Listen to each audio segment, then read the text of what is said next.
timeline, Charlie would never meet Baggy. She would be very lonely, but she would still start the hotel and still try to continue her dreams. It would be a lot harder, but she would still do her best. As things would continue like in canon, but this time Charlie was far more sad, far more lonely, far more empty. And no matter what she did, no matter what she said, she couldn't remedy this. Everyone laughed at her, everyone made fun of her, no one believed her, and it hurt. She walked around with nothing but pain, nothing but loneliness, and nothing to help her. As Charlie had no one and nothing, it really seemed like there was no hope. She even thought about giving up the hotel. But then one day she would catch a break. She would have a meeting with exorcist, maybe to convince them to stop the slaughter, convince them to stop attacking the hotel.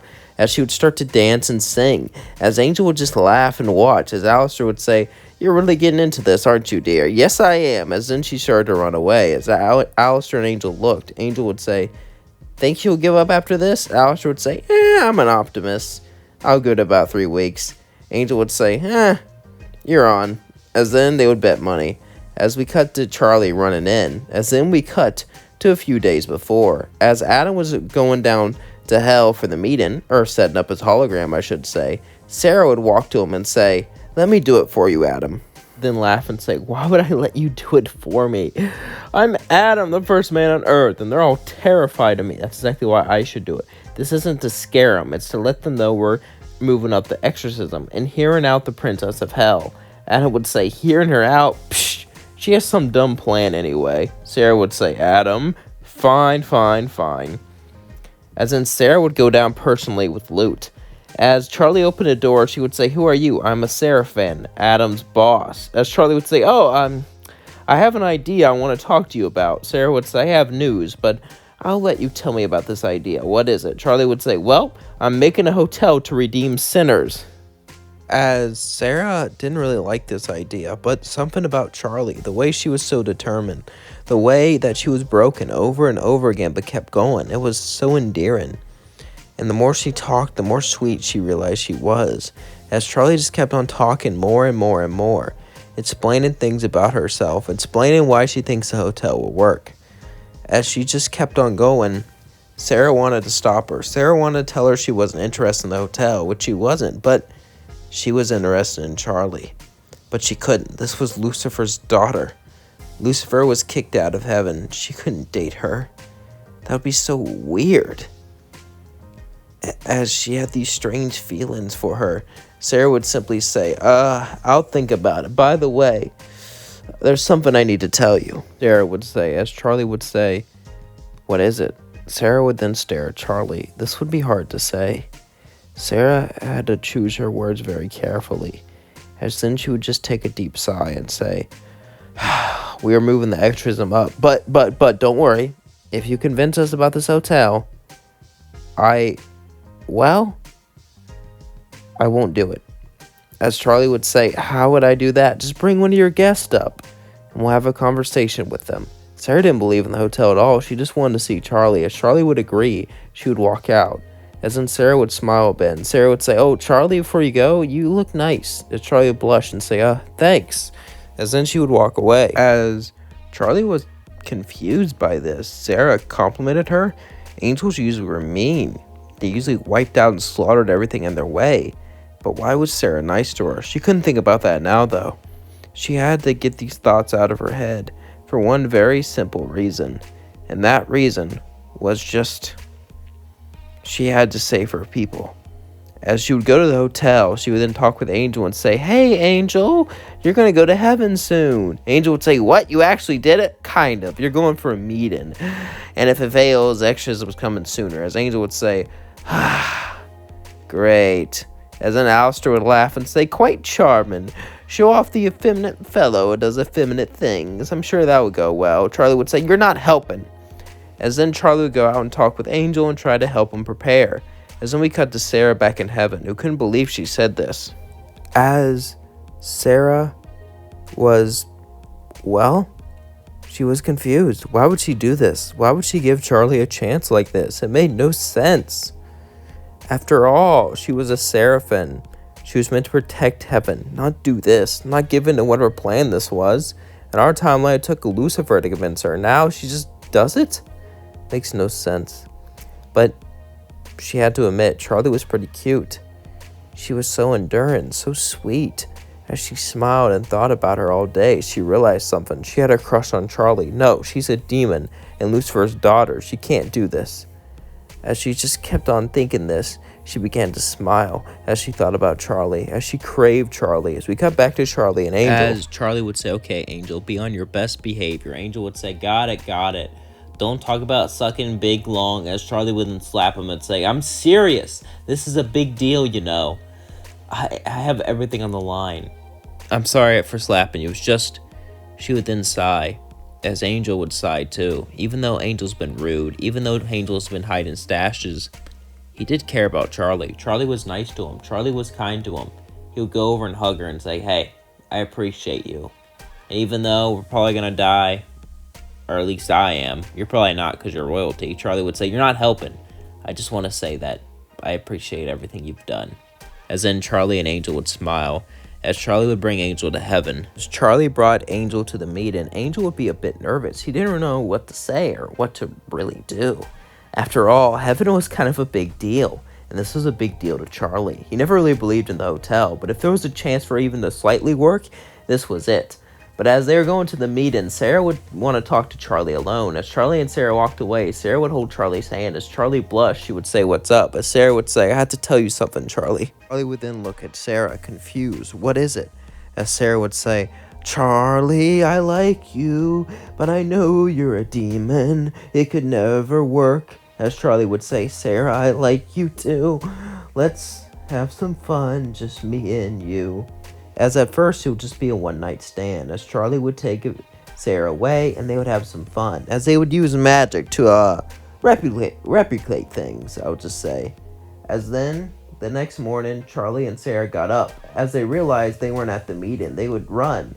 People were confused where Charlie and Sera went, but Sera would make up a lie that they were talking with Charlie all night, and they came to the conclusion that, well, they'll give the hotel a chance and hold off the exorcism for a year. This was great. As Charlie and Angel would go down to hell, a few months would pass, but something was weird. Charlie was gaining more and more weight. She was confused by this. She was exercising. She was still doing everything. It was almost like she was pregnant, but she can't be pregnant, right? But then she thought about the magic she used with the Sera. She wondered, oh crap.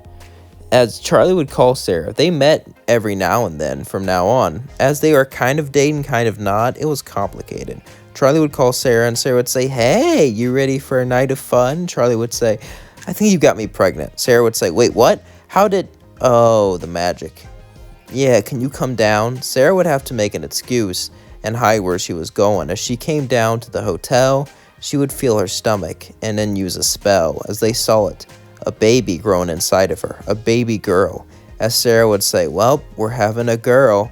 As Charlie and Sera began to freak out, Angel would say, holy crap, how'd you do that? He would say, well, there's a spell where, as then Alistair would go, however you two do it, I don't want to hear about it. As then he walked away. As Charlie would say, I'm sorry, Sera.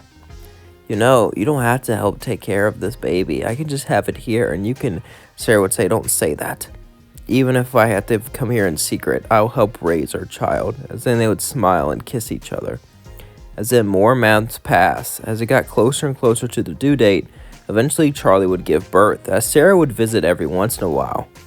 As one day, as the hotel was actually popping off, getting more people, and actually redeeming people, Charlie would have to make a room for her baby to hide in. As the baby started to grow up, she knew she couldn't hide them forever, so she would have to ask someone for advice. As Lucifer would come into her room one day, Charlie would say, Dad, I want you to meet Silver, my daughter. As in, Lucifer would say, daughter. As suddenly Silver would walk up to him. He would say, oh my God, I have a grandchild. Wait, it looks like half seraphim. Charlie, what did you do? Charlie would say, okay. Do not get upset. But, I may have fell in love with Sera, you know, the old seraphim, and we had a baby. As Lucifer would say, what? The old one? That doesn't matter. Why? I am genuinely lost for words. Like, this is a shock. Charlie would say, I know, Dad. It's just, well, a lot of things have changed. As then Lucifer would hold Silver in his arms, he would say, yeah, but maybe things can go well. We need to make this announcement. As in Charlie and Lucifer would nod. As then we cut to Sera. As Sarah was getting tired of heaven, all the work seemed boring, all the work seemed tiredous, and she had to hide her love for Charlie. Well, she couldn't do any more, as she held a meeting. Sarah would get everyone from heaven to meet with her. Everyone in the higher-ups, at least. As Sarah would sigh and say, there's no easy way to say this, but I'm stepping down. I think Emily can take it, as she would smile. Everyone was shocked as Emily would fly down and say, what are you doing, Sarah? Why are you doing this? Sarah would say, because I lied to you. I lied to you about the exorcism. Emily would say, yeah, but that's in the past. You ended it. Sarah would say, but I got to go. Emily would sing a song, please stay, Sarah. There's so much more you can do. You helped us so much, Sarah. As then she would sing, Emily, let me leave. As they would both sing against each other, eventually Emily would cry as Sarah and Emily would hug. Sarah would say, don't worry, I'll still visit. As then Sarah would leave and go to hell to be with Charlie. As then we cut to Charlie and Lucifer, who would have a meeting of their own with the 7 sins. Charlie and Lucifer would then have a conversation in front of everyone. As then they would bring out Silver. Silver would walk, as she was a little kid at this point. She would play, she would have fun, and she would talk to everyone. As they're confused on who this child was, Charlie would say, this is my daughter, part of our family. As everyone was shocked, Charlie had a daughter? As then Satan would say, daughter or not, I'm glad that she's here. As Lucifer would say, you're just saying I have to suck up, aren't you? Satan would say, maybe. It's okay, buddy. You know, for once, I think we can all just have fun and be ourselves. We don't have to pretend or lie. Just be who you are. As all the sins were invited to celebrate. As Charlie admitted that this baby was hers, Silver was then a princess. Princess of princess. As then, Sera would walk down and kiss Charlie, as now they can be together and live in hell. As many years would pass, as Silver would develop her own personality. Silver was bright, she was cutting, she was smart. As she would spend time with Sera and Charlie all the time, they would do things as mother-daughter all the time, going out in the park, playing games, playing video games, watching movies, all kinds of stuff. And as the hotel redeemed more and more people, Charlie Lynn became more and more famous. As things continued onwards. As Silver would eventually grow up and move out, Silver would start her own life, her own adventure. She would be adventurous, fun, exploring, and wanted to learn more, different from her parents, but at the same time similar. But she also had kind of a cold side to her, but deep down she was a warm and kind person. Silver was truly happy, and so was Charlie and Sera. And later on, they would have more kids and live happily ever after in hell. That's going to leave things off. Don't forget to like, comment, subscribe, share with all your friends. Hope you all enjoyed this video. And I'd like to thank the person that suggested this. Thank you a lot. That means a lot to me. And I see all your suggestions. And I just want to say, just because I don't do it doesn't mean I don't like it. You know, there's a lot of ideas that I can do and a lot of things that I can do. So if people suggest that stuff, thank you. And sorry that I most likely I probably won't do it. Because like I get like 100 suggestions sometimes from the same person, which is nothing wrong with that, but like all these different suggestions and stuff, and I just feel bad because there's no way I can do them all, and some of them I just like, oh, I don't know enough to do that, so you know what I mean. Anyway, I also like to thank the artists that had their art here that I used for the video. Please check them out. Go to like DeviantArt or whatever they're from. So yeah, I'll put all that up there. And yeah, I love you all so much. Thank you for coming here. Thank you for supporting me. Thank you for being a part of my team. It really means the world to me. Peace out.